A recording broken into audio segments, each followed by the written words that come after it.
नमस्कार, micro FM में आपका स्वागत है। आज सुनिए हमारी विशेष पेशकश बेताल पच्चीसी की दूसरी कहानी, पति कौन।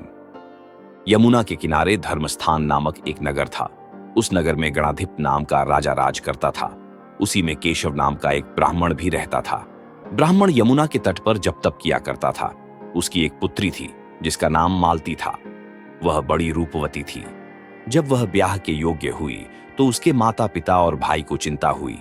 संयोग से एक दिन जब ब्राह्मण अपने किसी यजमान की बारात में गया था और भाई पढ़ने गया था, तभी उनके घर में एक ब्राह्मण का लड़का आया। लड़की की मां ने उसके रूप और गुणों को देखकर उससे कहा कि मैं तुमसे अपनी लड़की का ब्याह करूंगी।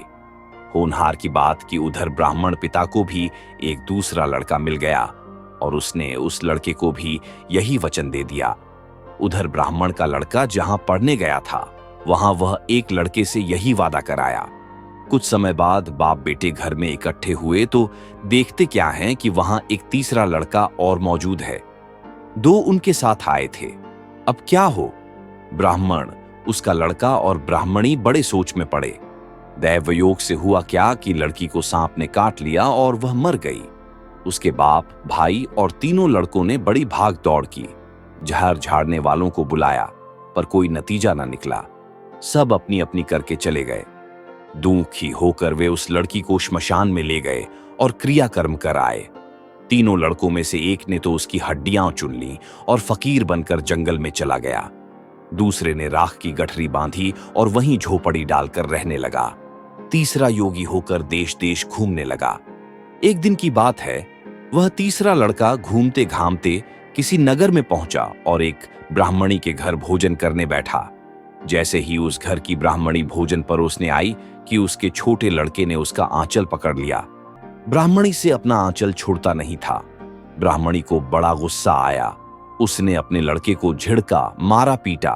फिर भी वह न माना तो ब्राह्मणी ने उसे उठाकर जलते चूल्हे में पटक दिया। लड़का जलकर राख हो गया। ब्राह्मण बिना भोजन किए ही उठ खड़ा हुआ। घर वालों ने बहुतेरा कहा, पर वह भोजन करने के लिए राजी न हुआ। उसने कहा, जिस घर में ऐसी राक्षसी हो उसमें मैं भोजन नहीं कर सकता। इतना सुनकर वह आदमी भीतर गया और संजीवनी विद्या की पोथी लाकर एक मंत्र पढ़ा। जलकर राख हो चुका लड़का फिर से जीवित हो गया। ये देखकर ब्राह्मण सोचने लगा कि अगर यह पोथी मेरे हाथ पड़ जाए तो मैं भी उस लड़की को फिर से जिला सकता हूं। इसके बाद उसने भोजन किया और वहीं ठहर गया। जब रात को सब खा पी कर सो गए तो वह ब्राह्मण चुपचाप वह पोथी लेकर चल दिया। जिस स्थान पर उस लड़की को जलाया गया था, वहां जाकर उसने देखा कि दूसरे लड़के वहां बैठे बातें कर रहे हैं। इस ब्राह्मण के यह कहने पर कि उसे संजीवनी विद्या की पोथी मिल गई है और वह मंत्र पढ़कर लड़की को जिला सकता है, उन दोनों ने हड्डियां और राख निकाली। ब्राह्मण ने जैसे ही मंत्र पढ़ा, वह लड़की जी उठी। अब तीनों उसके पीछे आपस में झगड़ने लगे। इतना कहकर बेताल बोला, राजा, बताओ कि वह लड़की किसकी स्त्री होनी चाहिए। राजा ने जवाब दिया, जो वहां कुटिया बनाकर रहा उसकी। बेताल ने पूछा, क्यों?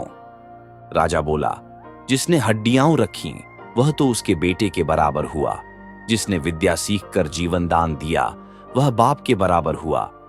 जो राख लेकर रमा रहा वही उसकी हकदार है। राजा का यह जवाब सुनकर बेताल फिर पेड़ पर जा लटका।